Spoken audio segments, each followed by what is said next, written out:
ভারত বাংলাদেশের কতটা বন্ধু রাষ্ট্র, চলুন জেনে নেওয়া যাক। বাংলাদেশ ভারত বিভক্তির অন্যতম প্রধান কারণ হিন্দু মুসলিম বিবাদ।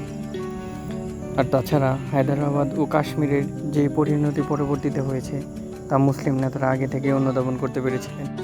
তাই আগ্রাসী মনোভাবে কংগ্রেসের সাথে একই সাথে ভারতে থাকতে চায়নি।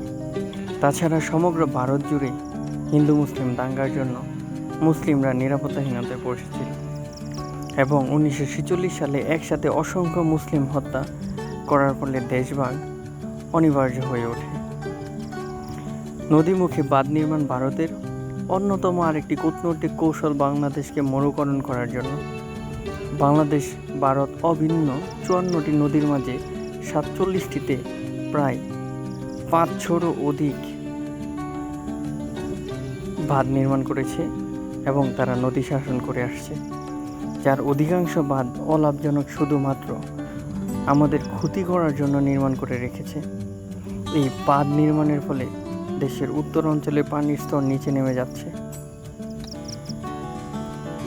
গ্রীষ্মের সময় প্রায় এলাকায় পানি পাওয়া যাচ্ছে না, আবার বন্যায় অধিক পানিতে হাজার হাজার কোটি টাকার ক্ষয়ক্ষতি হচ্ছে।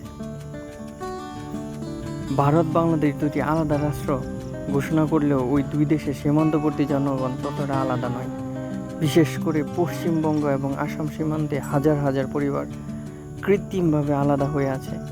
সীমান্তের দুই পারে এইসব পরিবার আত্মীয়তার বন্ধন তা জানা সত্ত্বেও 1982 সাল থেকে ভারত বাংলাদেশের চারপাশে সীমানা প্রাচীর দিতে থাকে এবং এই পর্যন্ত প্রায় 3000 কিলোমিটার কাঁটাতারের বেড়া দিয়ে রেখেছে এবং সমগ্র দেশকে ঘেরাও করতে 5205 কোটি টাকা বরাদ্দ দেয়, যার সাথে তুলনা চলে ইসরায়েল কর্তৃক ফিলিস্তিনি অঞ্চলের চারদিকে ঘেরাও কর্মসূচি।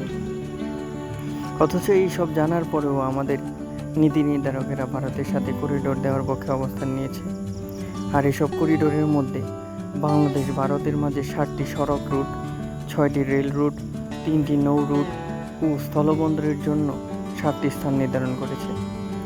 এইসবের মধ্যে কলকাতা, পেট্রাপোল, বেনাপোল, ঢাকা, আখাউড়া, আগরতলা একটি। দ্বিতীয়টি হচ্ছে আগরতলা, আখাউড়া, চট্টগ্রাম। তৃতীয়টি শিলচর, সুতাকান্দি, চট্টগ্রাম বন্দর। চতুর্থটি হচ্ছে শিলচর, সুতাকান্দি, পাটোয়ারি ফেরিঘাট, বেনাপোল। প্রকল্প বাস্তবায়নের মাধ্যমে ভারত বাংলাদেশ নেপালের মাঝে সংযোগ সড়ক নির্মাণের প্রস্তাব হয়েছে। ভারত বাংলাদেশ নেপালের মধ্য দিয়ে কাঠমান্ডু, কাকারবিটা, ফুলবাড়ি, বাংলাবান্ধা, মোংলা চট্টগ্রাম সড়কও অন্যতম। এতগুলো ট্রানজিট দিলেও ভারত বাংলাদেশকে দিচ্ছে না 8 কিলোমিটার রাস্তা যাতে নেপাল যেতে পারে। বাংলাদেশ ভারত দুটি 1947 সালের আগে থেকে এক দেশ হলেও 1947 সালে দেশভাগের পর এই দুটি দেশের অনেক আপনজন দুই দেশের অভ্যন্তরে বসবাস করে আসছে। আর তা জানা সত্ত্বেও ভারত সরকার সীমান্তে শুট অ্যান্ড সাইড অর্ডার দিয়ে নির্মমতা ছাড়া আর কোনো কিছুই প্রকাশ করছে না। সমগ্র বিশ্বে এমন জঘন্য নির্মমতা ভারতের পক্ষে সম্ভব। আর তাদের এই আইন এর জন্য প্রতি বছর বাংলাদেশে হাজার হাজার মানুষ মারা যাচ্ছে। এই পর্যন্ত তথ্যসূত্র 2000 থেকে 2019 পর্যন্ত সীমান্তে বিভিন্ন ঘটনায় 349 জনকে হত্যা করে এবং 1996 থেকে 2001 সালের মাঝে সীমান্তে 312 বার হামলা চালায়। বন্ধু রাষ্ট্র হলে কি বাংলাদেশের মধ্যে 312 বার হামলা চালানো সম্ভব? আর এইভাবেই মানবাধিকার কমিশনকে বুড়ো আঙ্গুল দেখিয়ে ভারত আমাদেরকে শাসন ও শোষণ করে আসছে, যার কোনো প্রতিকার আমাদের মাঝে এখন পর্যন্ত নেই এবং হবেও না।